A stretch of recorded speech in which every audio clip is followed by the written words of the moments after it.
கிறிஸ்துவில் அன்பானவர்களே, இயேசு கிறிஸ்துவின் நாமத்தில் உங்களை வாழ்த்துகிறேன்.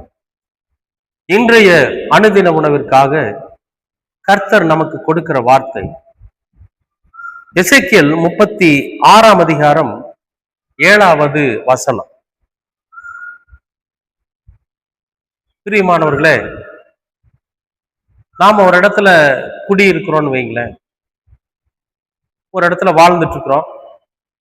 நம்மை சுற்றிலுமாய் நம்முடைய உறவினர்கள், நம்முடைய சமுதாயத்தை சார்ந்தவர்கள், நம்முடைய இனத்தார் இருப்பாங்க அப்படிங்கிறதெல்லாம் நிச்சயம் கிடையாது.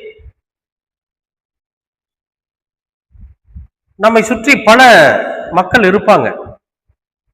பல வித்தியாசமான வழிபாட்டு முறையை பின்பற்றுகிறவர்கள் இருப்பாங்க. பல சமுதாயத்தை சார்ந்தவர்கள் இருப்பாங்க. எந்த இடத்துல எப்படிப்பட்ட சூழ்நிலையில இருந்தாலும் இயேசு கிறிஸ்துவை வணங்குகிறவர்களை பார்க்கிற போது மற்றவங்க எல்லாருமே கொஞ்சம் தாழ்வா தான் பார்ப்பாங்க. ஐயா கிறிஸ்டினா அப்படிம்பாங்க.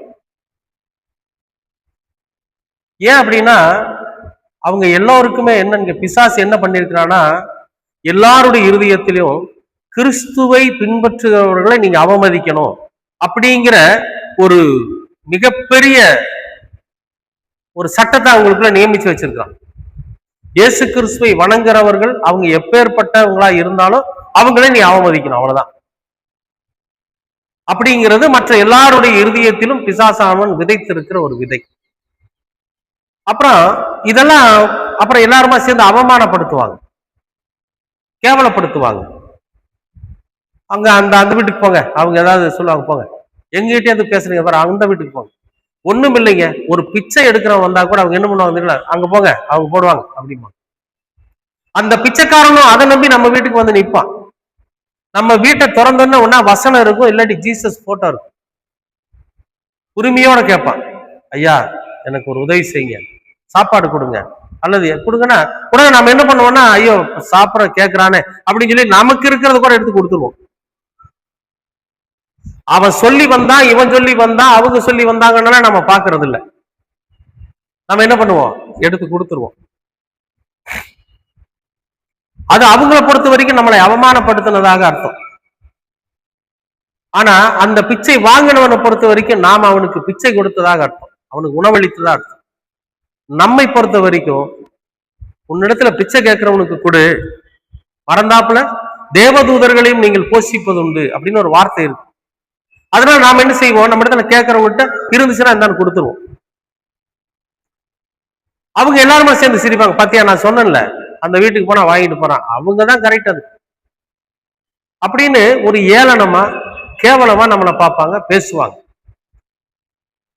அப்படி இருக்கக்கூடிய சூழ்நிலையில வாழ்ந்து கொண்டு இருக்கிற நம்மை பார்த்து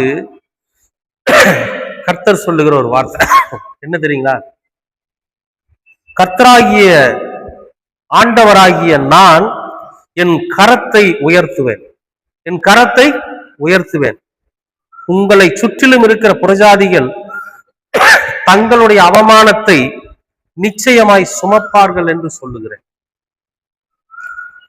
ஆண்டவருடைய கரம் நமக்கு நேரா உயர்ந்து நீக்கும். அப்ப நம்மை சுற்றிலும் இருக்கிற, நம்மை அவமானப்படுத்தின, நம்மை என்னென்னவெல்லாம் சொல்லி கேவலப்படுத்தினாங்களோ அந்த அவமானத்தை அந்த புறஜாதிகள் இருக்கிறாங்க பாத்தீங்களா, அவங்க சுமந்து நிற்பாங்க. நம்மளை ரொம்ப கேவலப்படுத்தி இருப்பாங்க, அவமானப்படுத்தி இருப்பாங்க, நம்மளை இழிவா பேசியிருப்பாங்க, நம்மளை தரக்குறைவா பேசியிருப்பாங்க. இப்ப கர்த்தரோட கரம் நம்மை சார்ந்து அப்படி நிற்கும். அப்ப என்ன நடக்கும் அப்படின்னா, எதையெல்லாம் சொல்லி நம்மளை அவமானப்படுத்தினாங்களோ, எப்படியெல்லாம் நம்ம இழிவுபடுத்தினாங்களோ, எப்படியெல்லாம் நம்மை தாழ்மையா நினைச்சாங்களோ அதெல்லாம் அவங்க வாழ்க்கையில நடந்துகிட்டு இருக்கும். அவங்க அவமானப்பட்டு இருப்பாங்க, அவங்க 4 பேருக்கு முன்னால கேவலப்படுவாங்க, அவங்க 4 பேர் சி நீ எல்லாம் ஒரு மனுஷனா, நீ எல்லாம் ஒரு பெண்ணா அப்படின்னு ஒரு வீதியில நின்று அவமானப்படக்கூடிய அளவுக்கு அவங்களோட நிலைமை வந்து. அதுக்கு நம்ம ஒண்ணுமே செய்ய வேண்டாம், அவங்கள திட்டவோ அவங்கள நம்ம அவங்க கிட்ட சண்டையிடவோ எல்லாம் கூடாது. ஆமா, கர்த்தரோட பிள்ளைங்க நம்ம ஆண்டவர்கிட்ட என்ன கேட்கணும், ஆண்டவரே என்னை சுற்றிலுமான இப்படி ஒரு சூழ்நிலை இருக்கு, உம்முடைய கரம் உயர்த்தப்பட வேண்டும். உம்முடைய கரம் உயர்த்தப்படணும். உங்க கரம் உயர்த்தப்பட்டால் எந்த இடத்துல அவமானம், எந்த இடத்துல நிந்தை, எந்த இடத்துல கேவலம் நீ அனுபவித்தாயோ அதே இடத்துல உன்னை உயர்த்தி பிடிப்பாங்க. அது வியாபார ஸ்தலத்திலையும் சரி, வேலை செய்யற இடத்துலையும் சரி, தொழில் செய்யற இடத்துலையும் சரி, ஊழியம் பண்ற இடத்துலையும் சரி, குடியிருக்கிற இடத்துலையும் சரி, எல்லா இடங்களிலுமே கர்த்தருடைய கரம் உயர்த்தப்படும். கர்த்தருடைய கரம் சாட்சியுள்ளதா இருக்கும்.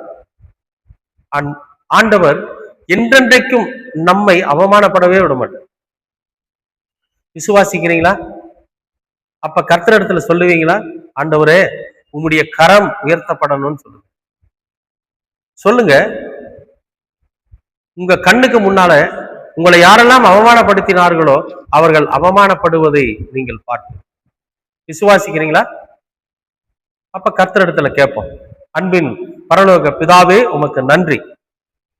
உம்முடைய கரம் எப்பொழுது எங்கள் சார்பிலே உயர்த்தப்படுகிறதோ அப்பொழுது எங்களை அவமானப்படுத்தினவர்களும், எங்களை நிந்தித்தவர்களும், எங்களை இழிவுபடுத்தினவர்களும் அவர்களே அந்த அவமானத்திற்குள்ளும், இழிவுக்குள்ளும், கேவலத்துக்குள்ளும் அவர்கள் அங்கே ஆளாக்கப்படுவதை நாங்கள் பார்க்கிறோம். ஆண்டவரே, உம்மை நம்பி இருக்கிற பிள்ளைகளுக்கு நீர் ஒரு நாளும் எப்படிப்பட்ட ஒரு கேவலமான சூழ்நிலையை நீர் உருவாக்குவதே கிடையாது. ஆண்டவரே, நீர் எங்களுக்கு துணையாய் இருக்கிறீர். உமக்கு நன்றி ஆண்டவரே.